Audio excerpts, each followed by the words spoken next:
All right, Vaquero Nation, what's good? We're coming off a pretty hefty weekend of first series baseball. I wanted to bring Marco on to talk the Kansas weekend and talk everything baseball. Hey, Marco, how's everything going? Hey, I'm doing good. Enjoyed a good weekend of baseball and ready to talk about it. Yes, sir. So let's get into it. Obviously, we can do recaps and do everything we need. I kind of want to get into the feeling of everything and how everything went. Um, After seeing the series against Kansas, what was your biggest overall impression of UTRGV, and did it raise or adjust your expectation for this team? So, to address the last part of your question, I mean, baseball's a long season. This is 3 games of 50 some. So I wouldn't put too much stock in it, but there were a lot of things that I noticed this weekend. The defense, one thing, made 5 errors in the 3 games. I mean, that may work in Southland play, but if you're playing a Big 12 team who was in a regional last year, that's not going to win you a series. And again, something I noticed with our pitching, just a lot of pitches not in the strike zone, a lot of walks, a lot of hit by pitches. And when you're giving free bases to a good team like this, they're gonna turn those into runs, and that's what we saw. But a positive that I saw, I mean, that carried over from last year, the offense never quit. I mean, they keep fighting, and as we saw today in Game 3, I mean, it's a tough team. It's UTRGV is a tough team to put away. We just need to take care of the errors and start throwing some more strikes. Yeah, you mentioned Kansas. I didn't know that about last year. Was Kansas a pretty good team last year? And what did you think about them this year or Yeah, this they weekend? were they were a good team last year, and I also noticed on D1 Baseball also has them as a preseason pick for a regional. So they have them coming out of the Big 12 and making it into the postseason. Um, Watching them play, I mean, they have good pitching. They have some good hitters. Their defense this weekend was really good. Yeah. Um, One thing that I watched today's game on ESPN Plus, and one thing they were talking about, Kansas has never had a first round pick in the MLB draft, but Ooh. their left fielder Ballinger, I guess is projected right now to be a first round pick in this Oh. year's coming in this draft. So they have some good talent, and again, the fact that we were able to play them close over 3 games is definitely a plus. He went yard today, right? Ballinger. I think he went yard once or twice this weekend, if I believe.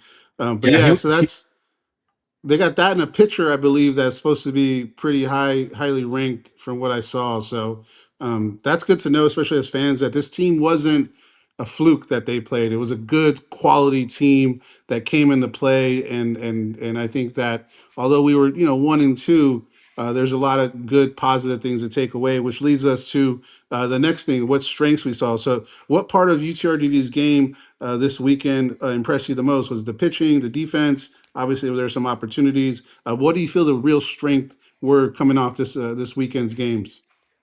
So the real strength, definitely the toughness of the team. I mean, there was Yeah. no quit in the pitching and the hitting. Even when they were down 4 runs early in this game, I mean, they fought back. They Hmm. took pitches at the plate. They were able to get on base, swing at good strikes, and keep the line moving. So I think one of the strengths of this team's going forward this year is probably going to be the mental toughness that we saw here, and that's going to be something that'll come in very handy when we get into conference play and later on in conference tournament play when everyone's tired. We got some injuries, so we got to be able to keep that mental toughness through the whole season. Yeah, I noticed, and this is just my amateur take and it's probably a coaching thing. I feel like we take a lot of pitches. Does that show it to you also, or do we get deeper into the pitch count with the opposing pitchers, or is that a strategy thing from Matlock? What do you think about that? So one thing I have noticed the last couple of years is the team is taking a lot more pitches, which is something you want to do. I mean, you don't want to be Mhm. swinging first pitch every at bat. When you're in a 3 game a weekend series like this, you need to try to get to their bullpen as early as possible. Um, for example, with us on Friday night, our starter only went an inning and a third, Yeah, it was on a and pitch count, I think, right? yeah, but again, he was having some trouble with location, walking a lot of players. But again, when you can get to their bullpen early Friday, Saturday, I mean, you're depleting their pitching staff as you go through the weekend. So when you get to Sunday, again, you don't have as many people available. So being able to work counts, being able to be selective with your pitches is something that's going to really help UTRGV. Yeah, and I noticed that, and I think that's good that that we look at that because it is, especially with this team was a good team, right? And you're going to have some teams that maybe aren't as good and aren't as deep, and those type of coaching strategies are going to really help when the teams aren't that deep. So I thought that was really good. So as standout players, let's talk about that next. Which Vaqueros had the strongest series in your opinion, and what did they show the fans to be excited about going forward? I have a personal preference I was talking about on X. Which one stood out to you? So I mean, of course, Armani had a great series. I mean, it's good that he jumped out of the gate ready to go. I mean, already producing. So it's looking to be a good, exciting year for him. So hopefully we can see some maybe some season records broken by Armani this year. Also seeing Easton Mumau go yard also today and contributing. Thomas Williams in Friday night's game hitting a home run. Um, on the defensive side, Damian Whitfield did a real good job in the outfield, covering some ground, being able to play all three positions. And um, I think having that speed and that coverage in the outfield is going to really help us. But the player that I think stood out the most that I was really excited to see this year was the sophomore pitcher Harrison Thayer from Leander. Mm, I got to see him pitch a lot last year when he was a freshman here at UTRGV, and he did really well. He came in Friday night. He pitched 5 innings, ended up getting the win against Kansas, and hopefully, as we stretch him out, it'd be good to be able to see him in a starting role, maybe Friday night, Saturday night. I mean, to get some more innings out of your starting pitchers. But again, he his whole time that he's been playing here, he's been really productive and a really good pitcher. Somebody that I've been excited to watch. yeah, it sounds like you've monitored him pretty closely. What kind of stuff does he have? You have his go to pitch? What kind of stands out to you about him when it comes to his arsenal? So with him, the biggest thing that I've seen is just his ability to stay around the plate, not Mm. to walk too many players.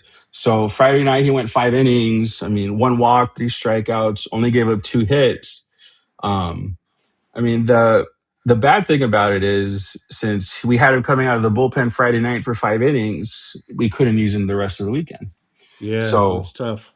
so again, when your starter's only going 1 or 2 innings, that's kind of what I mentioned earlier about we used our best guy Friday, but we just had to use him for 5 innings, so he wasn't available for us the rest of the weekend. So hopefully, again, like I said, I would like to see him in a starter role. So we'll see. Hopefully, as the season goes on, we can get him into one of the weekend one of the weekend rotation spots. Yeah, and I think pitching was something we'll talk about a little bit later. Going back to the hitting a little bit, Julius Ramirez. What do you think about that? I was talking about little Smash Bros right online, and I thought that was kind of fun. And they have Armani and then Julius right after. Seems like a pretty killer combo. What did you see from Julius that excited you? So having somebody like that we can hit behind Armani is huge. Um, as we saw one of the first couple of games, I mean, a lot of at bats they ended up intentionally walking Armani to get to the Hmm. next guy. I mean, he's a tough out, we all know, but when you have the next guy up is Julius, somebody who can also go yard, put the ball in play, hit the gaps. I mean, it becomes a lot harder for opposing teams to deal with. They can't just walk Armani and the next guy is going to be an easy out. So I think it's important. It's really good that we're going to have somebody behind him that can protect him up at the plate and get Armani some more pitches to hit. Yeah, I might be getting a little Smash Bros shirt locked in, so I think that's a cool duo, and man, that's a pretty good duo to have for us, and I'm looking forward to that. Growth areas, if you're in the clubhouse, you're coaching right now. What's the thing you're telling the team that they need to clean up and sharpen? We talked a little bit about it, but what do you think over, high level? What can we improve on? So first thing for sure, just pitching coaches, getting into the bullpen, going over mechanics, just being able to throw the ball over the plate. Yeah, a I little mean, that's the wild, right? biggest thing. If we're walking 5, 6 guys a game, hitting 2, 3 guys a game, I mean, again, those runs are going to come across, and being able to control, just throw strikes, get your defense to play behind you. I mean, last year we had a great defense, a nationally ranked defense, and Hmm. if our pitchers can let the other team put the ball in play, I mean, our defense can get working on that. But when you're just walking, I mean, your defense doesn't matter how good your defense is. They're going to come around and score. Um, and again, 5 errors this weekend was a lot. I mean, it could have been just its first weekend of the season. Still working out some of that, but 5 errors against a really good team is not going to cut it for defense. So I think just calming down, trying to slow the game down for the players. Again, not trying to rush through everything. I think that's going to be the biggest thing for our defense. And then hitting wise. Just being a little bit more selective at what we're swinging at. We're good at taking pitches. I mean, but there were some pitches that we probably could have swung at. The last pitch of Hmm. today's game, I mean, was essentially a ball down the middle, maybe a little bit up, but I mean, it could have been swung at and just put it in play and see what happens. I mean, it's college baseball. They're student athletes. I mean, put the ball in play. There could be mistakes, and you never know. But I think just being selective and swinging when you get something to hit is going to be a big thing. Yeah, and that's the coaching opportunities are going to be there this weekend because some of those airs too. I'm missing the cutoff man a little bit, right? Bobbling something that's not where you're extending. It's kind of little things like that which extended a base runner over, and then boom, next player comes in. They got a sacrifice fly, and then now we're on the roll. So I think some of those things kind of combine. Hopefully, it was a first weekend jitters that got out of it, and we can get out of that. So there was a lot of talk about the attendance. And I was there Mhm. Friday night and it was banging. Like it was like you told me what to expect. The whole who cares thing is so funny. Like I've never heard that. And I thought that was the craziest thing. What did you think about the attendance? So, well, I guess first I want to ask you, like, so this was your first time going to a UTRGV baseball game? Yeah, first time. Well, the alumni won, but this is the first. Well, yes. So, Yeah. I mean, what did you think about? I mean, the crowd. I mean, were you expecting that many people? I was not well, I knew it was going to be sold out just because the hype. What Mhm. I didn't expect was the engagement. I didn't expect to. When I got there, I was on the first base side, kind of by that lawn hill area Oh, where all yes, the yes. kids are. And man, I Mhm. was watching the kids have a good time. The players were engaging with them. They were signing autographs there. And I was like, man, this is what it is all about, right? So that was my first thing I noticed quick, right off jump. I was like, man, this is different. And I've been to pro games, right? I've been to a Dodger game, right? I've been to a lot of Dodger games in my life because that's where I lived. You don't see that because you're so far away from Yes. it. That was the first thing, and then you can tell there was baseball people there, and that is unique. You go to a professional game, you got a lot of casuals, Mhm. right? But the amount of baseball people is evident at this game, right? Like if an ump makes a bad call, you hear the first person say it, right? If a pitcher throws to first too much, right? They're on Yeah. him, right? Like if something is just a regular baseball thing that baseball people know, what I notice is that our fans know baseball. And that's kind of cliche in a way, but it makes the environment different. And I Yeah. noticed that right on. And I actually sat there for 2 innings and I was walking around the concourse, I guess it's called. Yeah, the concourse. And it was crazy. So you have all these players, fans sitting down, but then you have another layer of fans standing up. And I was talking to the football players, some basketball players, and just hanging out and mingling. But they couldn't take their eyes off the game. Hmm. So just the engagement to me, and I don't know if that's a structural thing that they do on purpose. I don't think that's the admin doing that. I think it's the Valley knowing baseball is what did that. So that was my opinion. Yeah, it's a really fun crowd when they get going, and being able to have that as a home field advantage when even a team like Kansas comes in. I mean, it's a big strength. I mean, I think Friday night the crowd really helped out, really Hmm. helped our team, really got into the Kansas heads a little bit. And I mean, Yeah.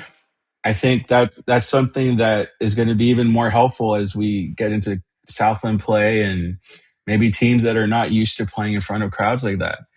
I mean, looking at the on Twitter, I think there's one of the Southland accounts posting all the capacities from each stadium. I Hmm. mean, there was some that maybe 500, 1,200 Crazy. capacity, and they're going to come down and face a crowd of 5,000 6,000 people that can get pretty hostile when they're riled up. I mean, it's a really good advantage, and from what I understood, our Friday night crowd was the the biggest opening night crowd that we've ever Yeah. had here at UTRGV. And then also listening on ESPN Plus today, the I guess is the biggest opening weekend that we've ever had. Um, and then another thing they mentioned was the first time we've had two crowds 2 nights in a row of 5,000 plus, Mm. and which Friday and Saturday night, and it's really good to see the engagement. I mean, I remember a while ago when, again, we were still UTPA. The teams were not that great. I mean, maybe 300 400 people at the games Wow. in Can't this even imagine stadium, that. and then just to see it now, how it's grown in the last 15 20 years, it's amazing. Like, I know when my wife and I go to the games and the crowd gets going, I've told her before. I mean, if UTRGV ever finishes top 10, top 15 in the country, I mean, this would be a hot and fun place to host a regional, and Man. the Valley would show up. I mean, it'd be amazing to see. So again, it's just for me, I love having the big crowds. I love the fan Yeah. engagement, and you can see when it's starting to affect the other team. And I mean, that's part of college baseball that you're not going to see in the pros. You're not going to see that in even in minor league baseball. It's college baseball is just its own thing, and it's such a fun event to go to.